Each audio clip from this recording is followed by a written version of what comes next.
Hello, today's lesson is going to be about using circle equations.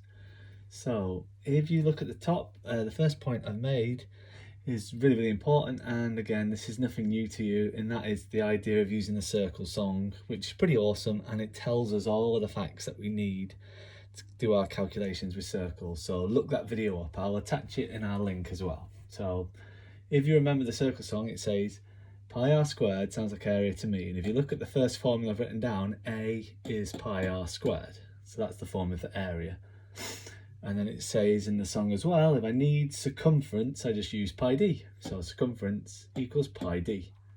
And the third one we need to kind of know this relationship is that the diameter is 2 lots of the radius. So these are our two key equations, and this is another equation that's useful for connecting these three things together.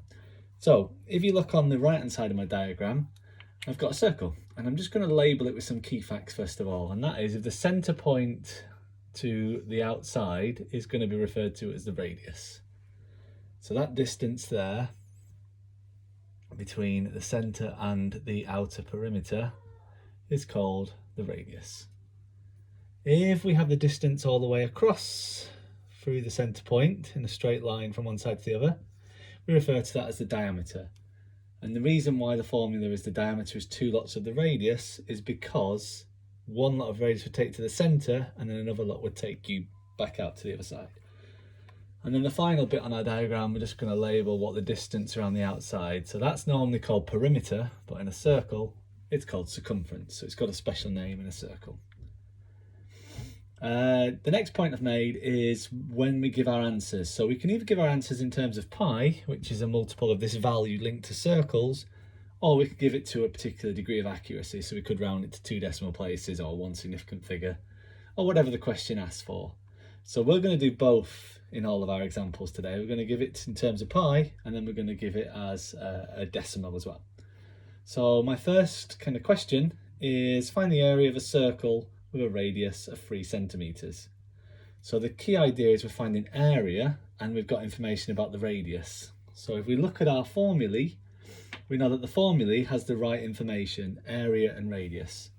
So what I'm going to do in my working out is I'm going to state the formula first of all. So A equals pi r squared. And then the next thing I'm going to do is substitute the information I've got in. So I've got pi times 3 squared. Now we know that 3 squared is 9, so my answer is 9 pi. So that's what we call an exact answer, centimeters squared are the units. If you want to give that as a decimal, then 9 times pi on your calculator just gives you 28.27, I'm going to say, to 2 decimal places. 2 decimal places, centimeters squared. So we've got 2 possible answers. This is the better answer, obviously, because it's an exact answer in terms of pi, and this is our rounded answer. Okay. The next one then, find the area of a circle with a diameter of 10 centimeters. So again, we're trying to find area, only this time we're given diameter. And if we look at the formula we're going to use, area is pi r squared, that means we've got a little bit of a problem here, because we haven't got the radius. But we also know the relationship between the radius and the diameter. It's 2 lots of the radius to make the diameter. So 2 times r is 10. So I make the radius half of 10, which is 5. So I can now substitute that into my formula for the area, and that's pi times 5 squared. And 5 squared is 25, so 25 pi centimeters squared is our exact answer. And if we wanted to give it to 2 decimal places, I'm just going to calculate that. I get that to be 78.54 to 2 decimal places centimeters squared. So again, we've got 2 possibilities there. Our rounded answer and our exact answer. Question number 3 then is find the circumference of a circle with a radius of 4. So this time we're dealing with the circumference formulae.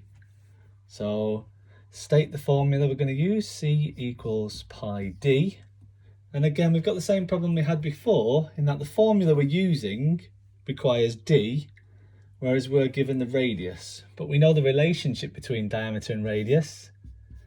D is 2 lots of r, so d equals 2 times 4, which I make that to be 8 centimetres. So circumference is pi times 8 now, which is just 8 pi, and it's centimetres because it's a measurement of distance.